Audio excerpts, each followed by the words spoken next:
میں پہاڑ پہ چڑھ جاؤں گا اور یہ پہاڑ فائدہ دے دے گا، بچا دے گا اس پانی سے، اس سیلاب سے۔ اللہ رب العزت فرمایا، فرمایا لا عاصم اليوم من اللہ الا من رحم۔ آج اللہ سے کوئی کسی کو فائدہ نہیں دے گا، اللہ سے کوئی کسی کو نہیں بچائے گا سوائے اس کے جس سے اللہ ہی بچائے۔ اس سیلاب سے آج کوئی نہیں بچ سکتا۔ فنجیناہ، ہم نے نوح علیہ السلام کو نجات دی، وَأَهْلَهُ، اور ان کے اہل و عیال کو، سوائے اب یہاں وہاں لوط علیہ السلام کی بیوی ہے اور یہاں ان کا بیٹا، ان کو اس کرب عظیم سے، اس بہت بڑے قدر سے اللہ رب العزت نے نجات نہیں دی۔ بیٹا باغا، باپ نے آواز دی، پکارا، بلایا، کہا کہ آؤ کشتی میں سوار ہو جاؤ، تو نافرمان تھا، اس نے کہا کہ لے جاؤ اپنی کشتی۔ کہاں کشتی لے کرتے ہو؟ میں اتنا اونچا پہاڑ ہے، اس پہ چڑھ جاتا ہے، پانی کیا کرے گا؟ لیکن اللہ رب العزت نے پانی کو حکم دے رکھا ہے ہر کسی کو، حتیٰ کہ کنعان وہ نوح علیہ السلام کی آنکھوں کے سامنے غرق ہو۔ نسبتوں کی بات کر رہے ہیں، اتنی بڑی نسبت کہ باپ نبی ہے اور نبی کے سامنے بیٹا ڈوب گیا، نبی اپنے بیٹے کو نہیں بچا سکتا۔ آواز مل گئی ایک مرتبہ، یا اللہ میرا بیٹا۔ اللہ رب العزت نے تو سخت الفاظ میں فرمایا کہ جس کا مجھے علم نہیں ہے اس کے بارے میں اس طرح کی بات نہ کرو، جو عمل اس تمہارے بیٹے کا ہے یہ تمہارا بیٹا کہلوانے کے لائق ہے۔ قرآن میں صاف اللہ نے فرمایا اِنَّهُ لَيْسَ مِنْ أَهْلِكَ، یہ تمہارے اہل میں سے، تمہاری فیملی میں سے، تمہارے خاندان میں سے یہ نہیں ہے۔ اِنَّهُ عَمَلٌ غَيْرُ صَالِحٍ، کیونکہ اس کا عمل اچھا نہیں، یعنی اگر عمل اچھا نہیں ہے تو اللہ نے فرمایا کہ یہ تمہاری طرف نسبت کے لائق بھی نہیں ہے۔ تم اپنا خونی بیٹا مانتے ہو، تمہارا لفظ جگر مانا گیا، لیکن یہ اس لائق نہیں ہے۔ اِنَّهُ عَمَلٌ غَيْرُ صَالِحٍ، کیونکہ اس کا عمل اچھا نہیں ہے۔ اِنَّهُ لَيْسَ مِنْ أَهْلِكَ، یہ تمہارے اہل میں سے نہیں ہے۔ اللہ رب العزت نے اسے اہل میں سے ہی خارج کر دیا، لہذا نجات دی ہم نے۔ فنجیناہ، نوح علیہ السلام کو نجات دی، وَأَهْلَهُ، ان کے اہل ویال کو نجات دی، اس کے بیٹے کو چھوڑ کر، من الکرب العظیم، اس عظیم کرب سے جو کہ ایک بہت بڑا مسئلہ تھا، بہت بڑا عذاب تھا، آ رہا تھا، اللہ رب العزت نے انہیں اس سے نجات دلا دی، پانی میں غرق ہونے سے بچا لیا۔ اب نوح علیہ السلام کی کشتی جس میں صرف وہ لوگ موجود تھے، کتنے لوگ اس میں تھے؟ کوئی نوح علیہ السلام کی امت کے بارے میں غالباً 80 کچھ لوگ ملتے ہیں کہ 80 لوگ تھے۔ بہویں کی بات، یہ اس کی بیوی کنعان جہنمی اور بیوی جنت، کنعان ڈوب رہا ہے، بیوی کشتی میں، اور اسی طرح نوح علیہ السلام ہے، وہ کشتی میں ہے، بیوی وہاں۔ تو اس کا معنی یہ ہوا کہ ساس بہو کا وہاں پیار تھا، لیکن غلط لائن میں پیار، دونوں ساس بہو جہنمیوں میں شمار ہو رہی ہیں، اور یہ بیٹا بھی ساتھ دیا۔ ساس الٹا ہو گیا، ساس جو ہے وہ جہنمیوں میں ہے اور بہو جنتیوں میں، اور وہاں بیٹا جو ہے وہ جہنمیوں میں گیا اور باپ جنتیوں میں سے نبی ہے۔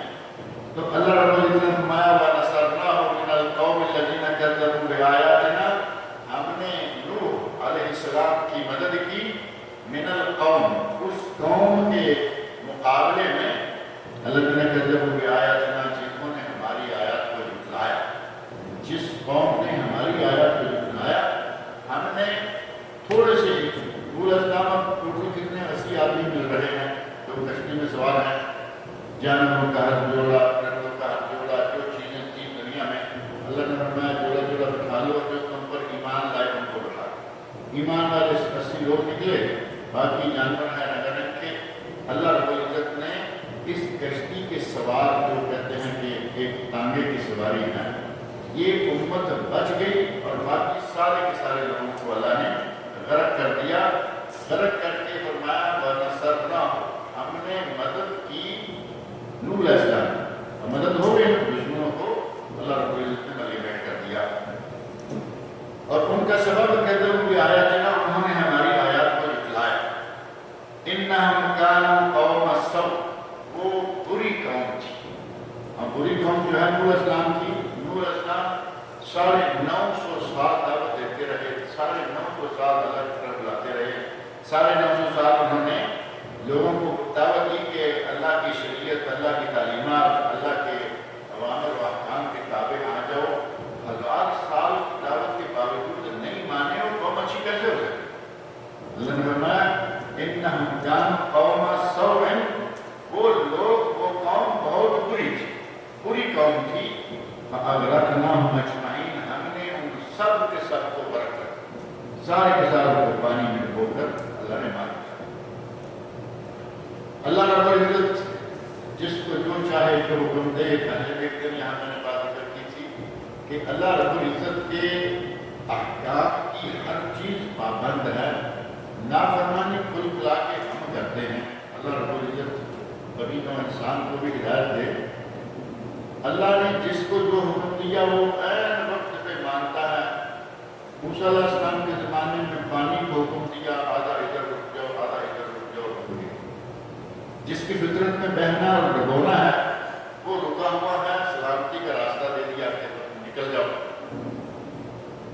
اور تھوڑی دیر کے بعد وہی پانی اپنی فطرت میں پلٹ ڈال دیا کہ مجھے مالک نے حکم دے دیا کہ اب تیرا جو کام ہے وہ کرو، پورے فرعون کے لشکر کو فرعون سمیت غرق کر دیا۔ اسی طرح یہاں اللہ رب العزت نے فرمایا کہ ہم نے ان سب کو غرق کر دیا۔ اب اتنا بڑا طوفان آیا ہوا، اس میں ایک چھوٹی سی کشتی کیا کرتی ہے، لیکن کشتی کو اللہ نے بچانا ہے۔ پانی کو، کشتی، پانی کو یہ حکم نہیں کہ وہ کشتی کو اپنے پیٹ میں لے، ورنہ سارا کچھ وہ لپیٹ لیتا۔ فرمایا فاغرقناہم اجمعین، ہم نے ان سب کو غرق کر دیا۔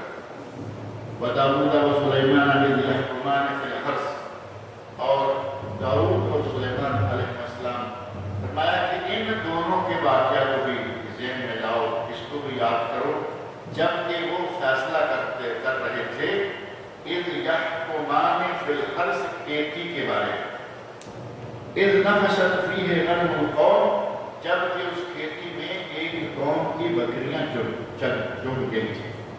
یہ بکریاں داخل ہو گئیں، جو فصل تھی جو اوپر نظر آ رہی تھی وہ کاٹ کے بکریاں کھا گئے۔ وَكُنَّا لِحُكْمِهِمْ شَاهِدِينَ، اور ہم ان دونوں کے، داؤد علیہ السلام، سلیمان علیہ السلام باپ بیٹا ہے، لیکن یہ بھی نبی دونوں باپ بیٹا نہیں، سلیمان علیہ السلام بیٹا ہے نبی ہے، داؤد علیہ السلام باپ ہیں وہ بھی نبی ہے۔ تو فرمایا کہ باپ بیٹا دونوں فیصلہ کر رہے تھے اور ہم ان کے فیصلے کے وقت موجود تھے۔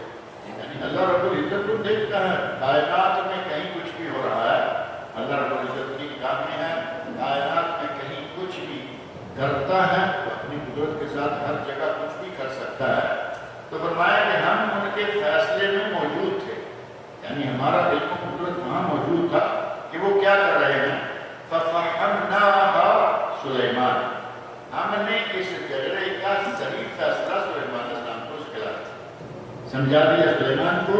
وَكُلًّا آتَيْنَا حُكْمًا وَعِلْمًا، جبکہ ہم نے دونوں کو حکمت و علم دونوں، نبوت دونوں کو دی ہے، شریعت دونوں کو دی ہے، نبی دونوں ہیں، لیکن ان میں سے ایک نے جو فیصلہ کیا وہ زیادہ صحیح تھا اور دوسرے کا فیصلہ اتنا صحیح نہیں تھا بلکہ اس کے برعکس تھا۔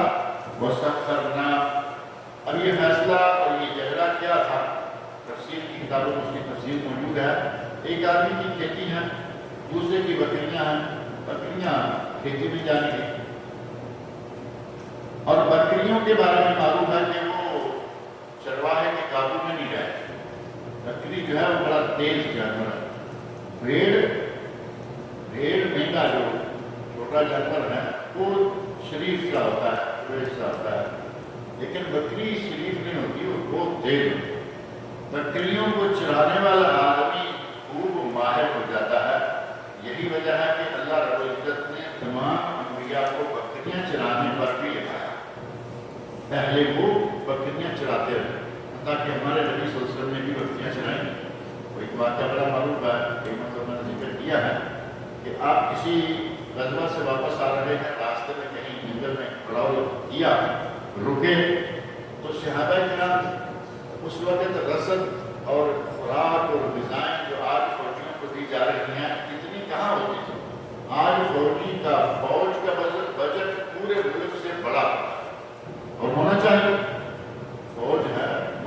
ذبح کرنے کے لیے تیار بیٹھی ہے، تو اس وقت ایسا نہیں تھا، اس وقت مجاہدین جا رہے ہیں اور رسدکا کے عالم ہے، ساتھ کھانے کی بڑی گاڑیاں نہیں، تھوڑی سی کھجوریں ہیں، راستے میں جا کے کہیں کھجوریں باندھ کے کہا لو کہ ایک کھجور آپ کے ساتھ لو، تو یہ کھجور منہ میں ڈال دی اور اسے چبا نہیں رہے، چبائیں گے تو 1 منٹ میں ختم ہو جائے گی، چبانے کی بجائے کھجور کو منہ میں آہستہ آہستہ چوسنا شروع کر دیا، چوستے گئے، سفر کرتے گئے۔ یہ وہ فوج ہے جس نے پوری دنیا پر اسلام کا پرچم لہرا دیا۔ خوراک یہ ہے، رسد یہ تھی، تو رسد معمولی۔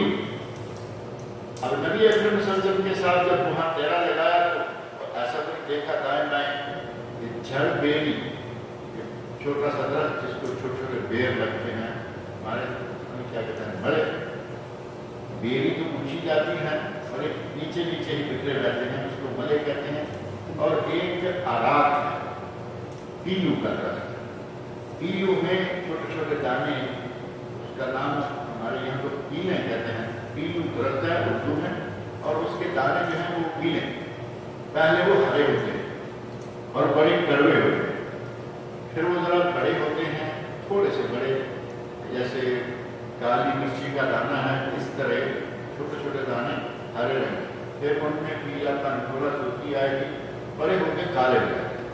اب جیسے ہی کالی مرچ کی طرح کالے ہو کے پہلے ہرے تھے تو کڑوے تھے، پھر میٹھے ہوئے۔ یہ درخت جو ہے وہ صحابہ کرام بھاگے ادھر ادھر جا رہے ہیں، تلاش کر رہے ہیں کہ کہاں وہ بھی کچھ ملیں گے، کچھ آئیں گے، تو نبی اکرم صلی اللہ علیہ وسلم نے آواز لگائی، کہا کہ علیکم بالاسود، یہ کالے رنگ کے دالے کھانا، توڑنے کے جلدی میں ہرے بھی نہ توڑتے اور سارے نہ توڑتے جاؤ، کالے رنگ کے دانے، فرمایا یہ توڑو، یہ میٹھے ہیں، دانے توڑے کھائے۔ صحابہ کرام میں سے جو نوجوان صحابی ہیں وہ کہتے ہیں کہ رسول اللہ آپ کو کیا معلوم ہے، آپ کو کیسے پتا ہے کہ یہ کالے میٹھے؟ تو فرمایا کہ میں جن دنوں بکریاں چرایا کرتا تھا میں یہ دانے کھایا کرتا تھا۔ اب اور کا کہ وہ رسول اللہ بکریاں بھی چراتے رہے، صحیح بخاری میں بات موجود ہے، میں حل من نبی الا رعى الغنم، کوئی نبی ایسا نہیں گزرا سوائے اس کی اس نے بکریاں چرائی۔ بکریاں چرانے پر اللہ رب العزت پہلے نبی کو لگاتا ہے تاکہ اس کو امت کو سنبھالنے کا فن آ جائے۔ امت میں بھی طرح کے رنگ رنگ قسم کے لوگ ہیں، ان سب کو کٹھے لے کے چلنا اسی طرح مشکل ہے جیسے بکریوں کے لیول کو کٹھے لے کے چلنا ہے۔ شروع میں بکریوں کو چلانے سے آدمی میں مہارت، پھرتی اور سب سے بڑھ کر علم، بردباری آ جاتی ہے۔ اگر بکریوں پر ان کی کرتوتوں پہ غصہ ہو تو شام تک تو آدھی بکریاں مار دے گا، بردباری آ جاتی ہے کہ یہ کچھ بھی کرے مجھے ان کو سنبھال کے رکھنا ہے اور اپنے باپ ساتھ واپس لے کے آنا ہے۔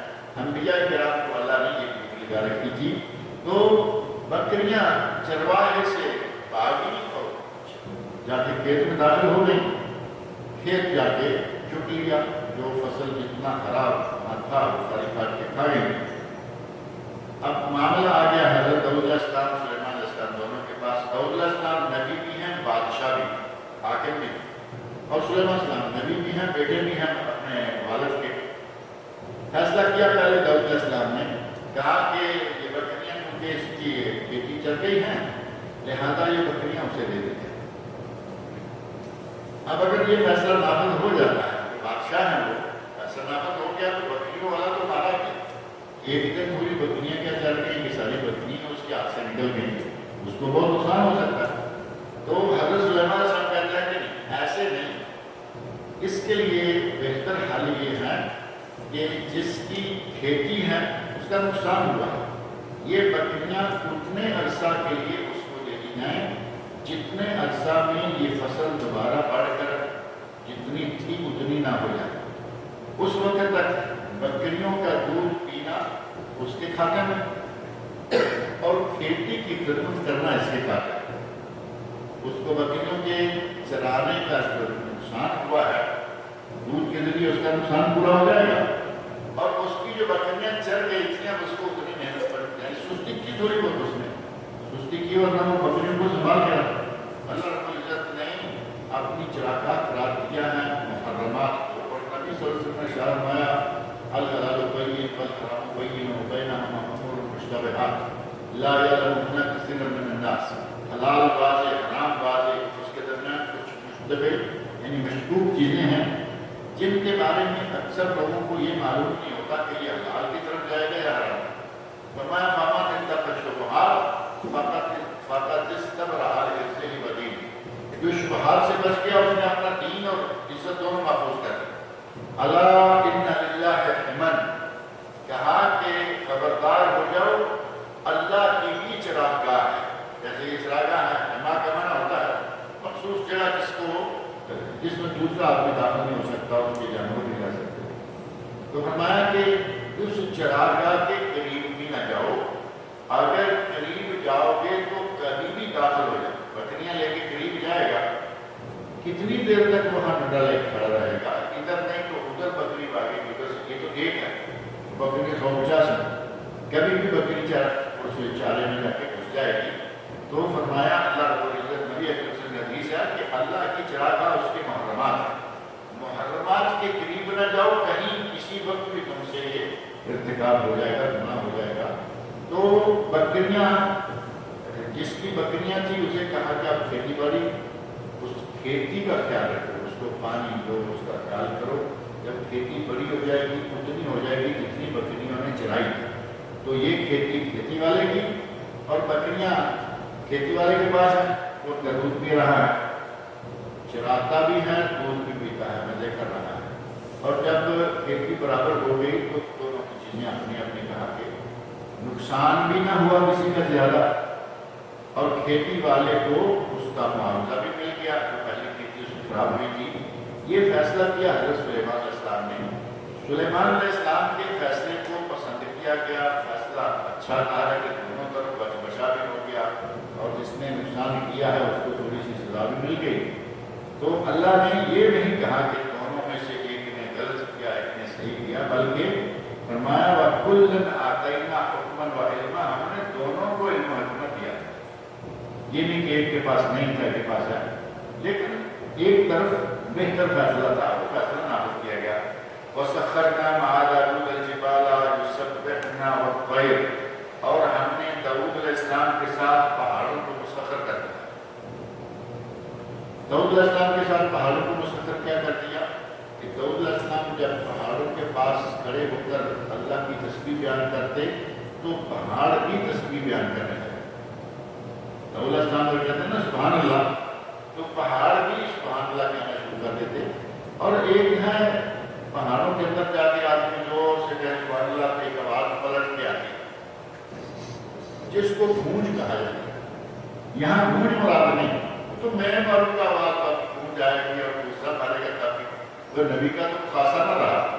اللہ نے فرمایا ہم نے داؤد علیہ السلام کے لیے پہاڑ مسخر کر دیے کہ وہ پہاڑوں میں کھڑے ہو کر کہیں گے سبحان اللہ، تو پہاڑ بھی کہیں گے سبحان. یعنی پہاڑوں کو بھی اللہ رب العزت کو طاقت دے دے گا کہ وہ بھی بولے. جو سب پہنا پہاڑ بھی تسبیح بیان کرتے ہیں. اگر گونج جائے تو وہ تو میں آپ سب کوئی بھی کسی جگہ پہ جا کے کھلی جگہ پہ جا کے زور سے آواز دے، وہی آواز پلٹ کے آ جاتی ہے.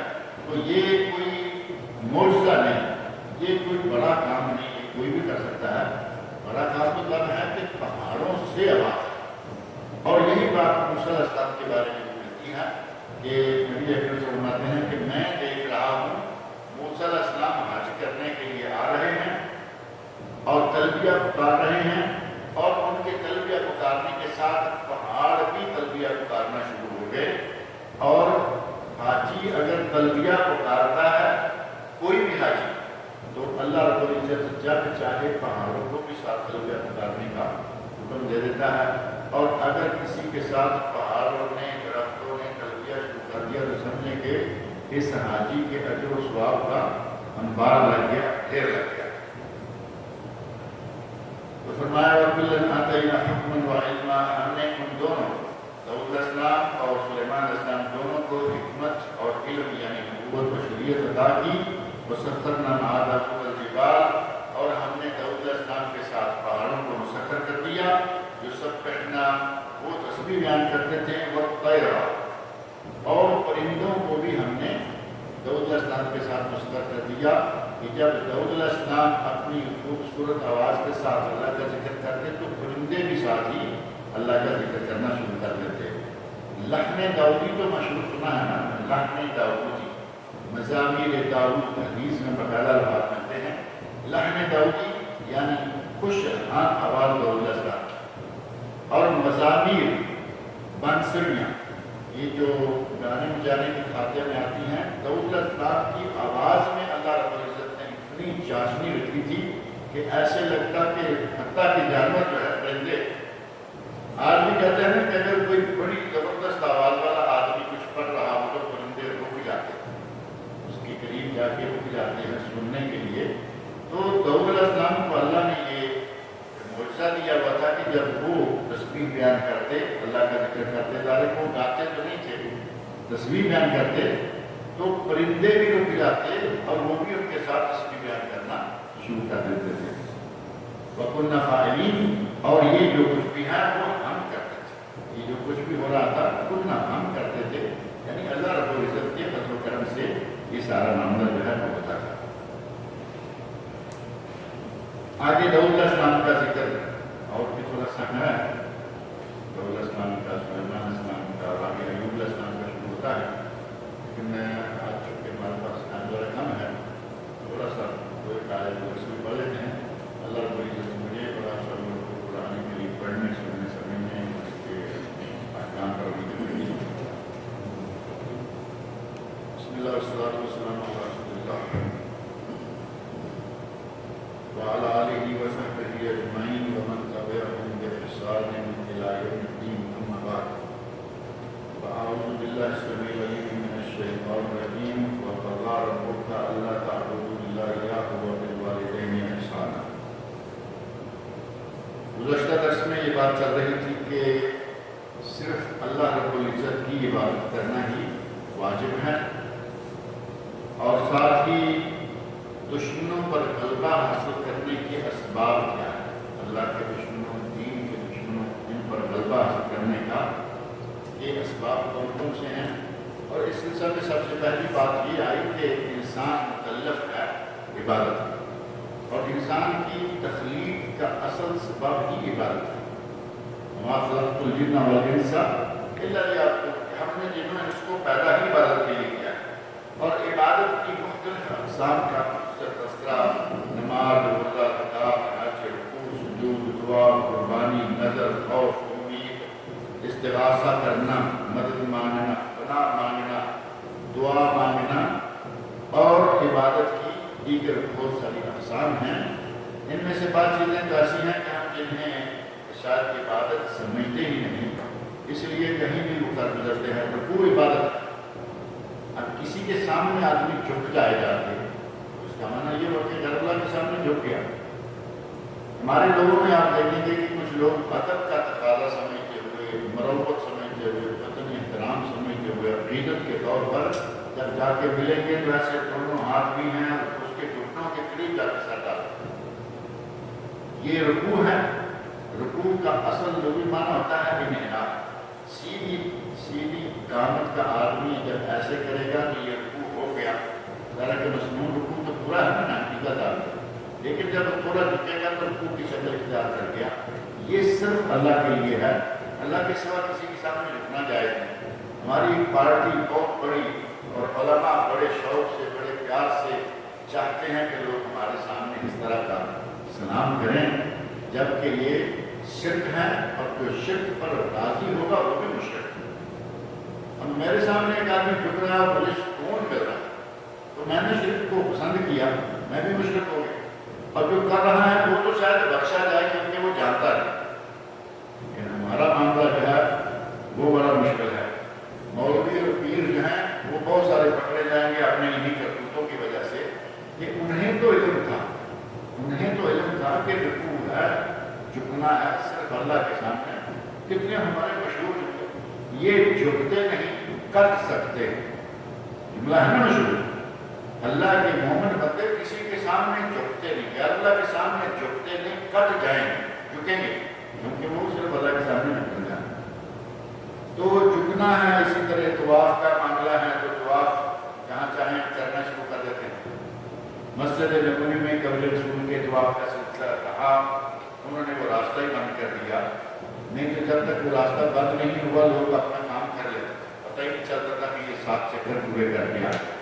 اب انہوں نے وہ راستہ بند کر دیا کہ اب جا سکتے ہیں اندر، ادھر سے صرف نکل سکتے ہیں، ادھر سے اندر نہیں جا سکتے۔ سمجھا نہیں نا؟ اس گیٹ سے باہر نکلنا ہے، پہلے پولیس سے اندر نکل جاتا تو پورا طواف ہو جاتا تھا۔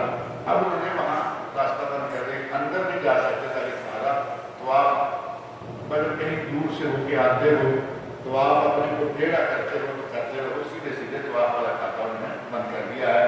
اور ہمارے کوہ فرات ہے بلوچستان میں، پاکستان میں، اس پہاڑی کا طواف ہو رہا ہے۔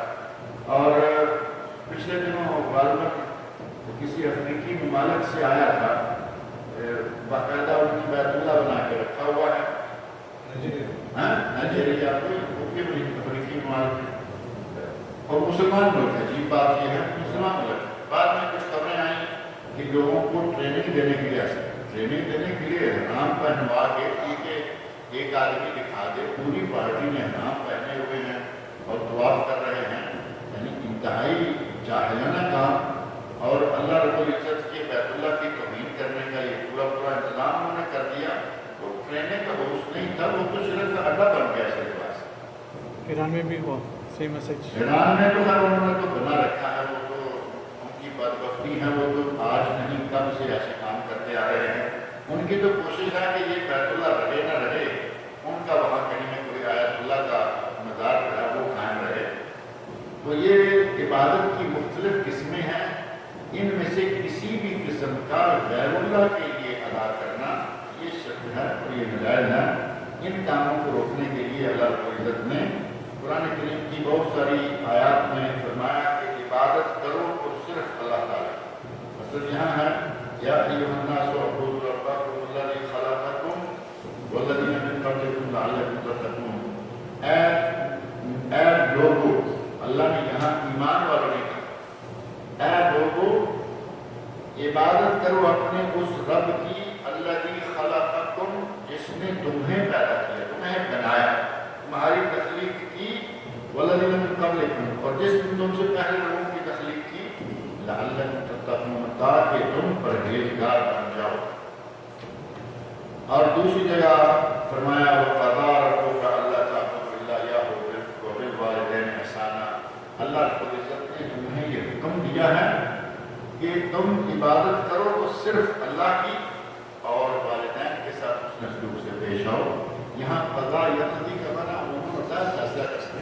قاضی کو قاضی کیوں کہتے ہیں؟ کیونکہ وہ ججوں میں فیصلے کرتا ہے۔ قاضی اور قضا یعنی ججمنٹ، اور ججمنٹ قضا، یہاں اللہ رب العزت نے صیغہ قضا کا استعمال کیا ہے کہ اللہ کا یہ فیصلہ ہے، لیکن مفہوم یہ ہے کہ اللہ کا یہ حکم ہے۔ اللہ نے یہ حکم دے رکھا ہے کہ تم عبادت نہ کرو سوائے اس کے کسی کی، جیسے لا الہ الا اللہ ہے نا، اسی طرح لا تعبدوا الا ایاہ، کسی کی عبادت نہ کرو سوائے اس کے۔ ہم کسی کی بھی عبادت کرنا شروع کر دیتے ہیں۔ اللہ نے منع کیا وَبِالْوَالِدَيْنِ إِحْسَانًا، اور ماں باپ کے مقام و مرتبہ کو اللہ رب العزت نے 4 چاند نہیں بلکہ پتہ نہیں 400 چاند لگا دیے ہیں، کہاں کہ جس طرح میری عبادت کے سوا کسی اور کی عبادت نہیں، اس طرح تم نے اپنے ماں باپ کو بھی حسن سلوک کی انتہا تک اپنی خدمات میں وہ انجام دینی ہے۔ اور سورۃ البینہ 30 اس بارے میں ہے وَمَا أُمِرُوا إِلَّا لِيَعْبُدُوا اللَّهَ مُخْلِصِينَ لَهُ الدِّينَ، اس میں اللہ نے فرمایا ہے وَمَا أُمِرُوا، اور نہیں حکم دیا گیا تھا ان لوگوں کو إِلَّا لِيَعْبُدُوا اللَّهَ، سوائے اس کے کہ وہ اللہ کی عبادت کریں، مخلصین لہ الدین، دین کو اللہ کے لیے خالص کرتے ہیں، یعنی دین اور عبادت کو صرف اللہ کے لیے، کسی دوسرے کے لیے اس کا کوئی حصہ نہیں ہونا چاہیے۔ حنفاء، یک طرفہ، حنفاء حنیف کی جمع، اور حنیف حضرت ابراہیم خلیل علیہ السلام کا نمایا حنیف۔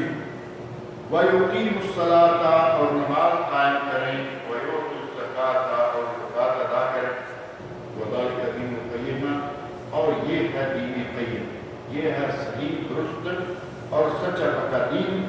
اور قرآن کریم میں اس قسم کی بہت ساری آیات ہیں جن میں سے ایک آیت ہے وما آتاکم الرسول فخذوہ. اللہ تمہیں جو دے وہ رسول جو تمہیں دے وہ لے، رسول تمہیں جو دے وہ لے لو. وما نہاکم عنہ فانتہوا. اور جس سے رسول تمہیں روک دے اس سے باز آ جاؤ. واتقوا اللہ، اور اللہ سے ڈرو. ان اللہ شدید العقاب، اللہ بہت ہی سخت پکڑ والا ہے، بہت ہی سخت عقاب والا ہے. عقاب اور عذاب پکڑ. تو یہاں اللہ رب العزت نے فرمایا کہ جو اللہ کے رسول تمہیں دے، جو رسول دے وہ لے لو، جس سے رسول روکے اس سے باز آ جاؤ. ایک واقعہ حضرت امیر معاویہ رضی اللہ عنہ کے زمانے میں آیا. انہوں نے کہا کہ یہ جو